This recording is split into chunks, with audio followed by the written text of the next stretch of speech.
बलबन पहला ऐसा सुल्तान था जिसने अपने दरबार में गैर इस्लामी प्रथा को प्रारंभ किया और आने जाने वाले लोगों के कपड़े तक छीन लेते थे या मेवाती उन्हें नंगा करके भेज देते थे।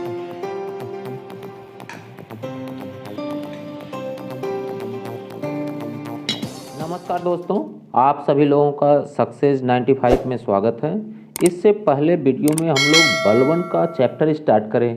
अब बलबन की जाति, उसका वंश और उसने कौन कौन सी उपाधि धारण किया, यह सब अध्ययन कर चुके पिछले वीडियो में। और इस वीडियो में अब देखेंगे कि वह उपाधि धारण किया और कुछ लोगों को जो पद दिया तो ऐसा कर क्या रहा था, क्यों ऐसा करना चाहता था बलबन, और यह अपना राजत्व सिद्धांत जो चलाया तो क्यों चलाया। तो यह जरा आप इसके बारे में आप विशेष जानकारी इकट्ठा करें जो कि परीक्षा की दृष्टि से बहुत ही महत्वपूर्ण है। तो बलबन का राजत्व सिद्धांत, बलबन ने जो सिद्धांत दिया उसमें उसने कहा कि जो सरदार होंगे वह सुल्तान की आलोचना नहीं करेंगे। बलबन सरदार के वर्चस्व को ख़त्म करना चाहता था। वह चाहता था कि सुल्तान की आलोचना नहीं करेंगे तो जो शक्ति है सरदार के पास वह धीरे धीरे ख़त्म होगी। उसने सदा ईश्वर का संरक्षण प्राप्त है ऐसा कहा कि जो राजा होता है उसे ईश्वर का संरक्षण प्राप्त होता है, अतः सबको सुल्तान की बात को मानना चाहिए। और बलबन कहता है निरंकुशता का सजीव प्रतीक है। कौन? राजा। जो सुल्तान होता है वह निरंकुशता का सजीव प्रतीक इसलिए है कि जो राजा कह दे उसका पालन होना चाहिए। बलबन पहला ऐसा सुल्तान था जिसने अपने दरबार में गैर इस्लामी प्रथा को प्रारंभ किया और वह प्रथा है सिजदा। सिजदा का मतलब होता है घुटनों पर बैठकर सिर झुकाना। किसके सम्मुख? सुल्तान के सम्मुख। दूसरा पायबोस। पायबोस का मतलब होता है सुल्तान का चरण चुंबन, उनके चरणों को चूमना। तो यह प्रथा चलाया था कौन? बलबन ने। किसके? अपने दरबार में। और प्रत्येक वर्ष ईरानी त्योहार नौरोज मनाने की प्रथा भी प्रारंभ कर दिया और अपने व्यक्तिगत जीवन में फारस के जो रीति रिवाज थे वो भी प्रारंभ कर दिया, शुरू कर दिया था। अर्थात वह यहाँ तक इतना फारस के रीति रिवाज को मानता था कि उसने फारस के सम्राट के आधार पर अपने पुत्रों का नाम भी रख दिया, जैसे कैकुबाद, कैखुसरो, ये ऐसे।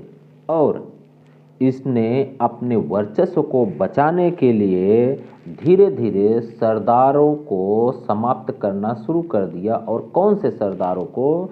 जो तुर्कान चिहलगानी के अंतर्गत थे, जो अपने आप को सुल्तानी पुकारा करते थे, तो उनका दमन कर दिया। किसका? तुर्कान ए चिहलगानी जो ग्रुप था उसका दमन कर दिया। कौन? बलबन ने। और धीरे एक एक करके सभी सरदारों को या तो उसकी शक्ति छीन लिया या तो उन्हें मार दिया। जैसे बदायूं का एक इक़्तेदार है मलिक बगबग, उसको इसलिए पिटवाता है जनता के सामने कोड़ों से कि इस मलिक बगबग ने एक दास की हत्या कर दी थी। और विरोधी जो मुसलमान नेता है इमामुद्दीन रैहान, इस रैहान को धर्मच्युत कहा जाता है। धर्मच्युत का मतलब धर्म परिवर्तित मुसलमान, ऐसा। और इसे शांति का अपहरणकर्ता कहा जाता है। इसी को षड्यंत्रकारी भी कहा जाता है। तो इसने भी जो बलबन था उसे दिल्ली से बाहर भेज देता है, लेकिन बलबन दिल्ली में आकर के और फिर रैहान को भी भगा देता है। अवध का जो इक़्तेदार है हैबात खां, उसे 500 कोड़े, इसलिए सार्वजनिक स्थल पर जहां जनता हो उन लोगों के सामने इसलिए 500 कोड़े मरवाता है हैबात खां को, क्योंकि इसने भी एक दास की हत्या कर दी। तो यहाँ दास की हत्या करने के लिए नहीं, वह यह चाहता था कि इनकी जो वैल्यूएशन है, इनकी शक्ति बनी हुई है सरदारों की, वो ख़त्म हो, इसलिए ऐसा करता था बलबन। उसने उसके बाद जो अमीन खां आया अवध का इक़्तिदार, उसकी भी मृत्यु करवाकर, मृत्यु दंड दे करके, और उसके शव को अयोध्या के फाटक पर लटकवा देता है लोगों को देखने के लिए, ताकि उनके अंदर डर उत्पन्न हो। उसने अमीन खां को ऐसा करवाया क्यों था? कौन सी गलती किया था अमीन खां क्योंकि उसे मृत्युदंड मिला? तो उसने बंगाल अभियान जो किया था वह विफल हो गया था। बंगाल अभियान विफल होने के बाद इतनी दर्दनाक दंड दिया गया था। और इसी का चचेरा भाई एक शेर खां है। किसका चचेरा भाई? बलबन का। उसकी भी हत्या बलबन इसलिए करवा देता है क्योंकि शेर खां शक्तिशाली था। अब इसका वर्चस्व न हो, बाद में विरोधी न बनने पाए, इसलिए पहले ही इसकी हत्या करवा देता है।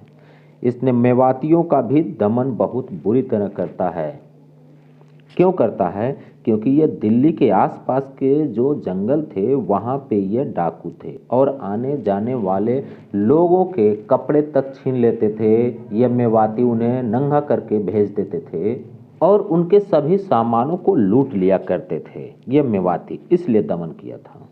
और वहीं गोपालगिरी नामक स्थान पर उसने किला बनवाया। कौन बनवाया? बलबन। और बनवाया क्यों? वहाँ पे 3000 अफगानी सैनिकों की नियुक्ति करता है। बलबन इन 3000 अफगानी सैनिकों को नियुक्त करता है गोपालगिरी में, तो कुछ महत्व इनका समझा होगा। तो वह महत्व क्या था? तो इनका महत्व कब बढ़ा था अफगानियों का? ये नासिरुद्दीन महमूद शाह के समय में। और इसीलिए इन अफगानियों को जंगल में सराय बना करके, किला बना करके वहाँ नियुक्त कर देता है ताकि यह दिल्ली में विद्रोह न कर सकें। और तुगरिल खां है, इसने लखनऊती में विद्रोह कर दिया था। तुगरिल खां कहाँ विद्रोह किया था? लखनऊती में। और इसी विद्रोह का दमन करने के लिए अमीन खां और बहादुर खां इन दोनों लोगों को भेजा। और जब इनका विद्रोह दमन करना ये विफल हो गया था, बहादुर और अमीन का, तो इन लोगों को मृत्युदंड दी गई। इन लोगों को बलबन ने मृत्युदंड दे दिया। और इसलिए क्योंकि यह तुगरिल खां का जो विद्रोह था, यह पहला सुल्तानों का दास था जिसने विद्रोह किया था। अगर ऐसे बारी बारी से विद्रोह करना शुरू करते तो बलबन का वर्चस्व खत्म होता। इसीलिए ऐसा अपने राजस्व सिद्धांत के नियमों को लगाया था। तो आगे अभी जो इसके व्यवस्था बदलाव हो रहा है वो अगले वीडियो में देखेंगे। यदि आप लोगों को वीडियो पसंद आए तो प्लीज़ लाइक और शेयर ज़रूर करिए। धन्यवाद।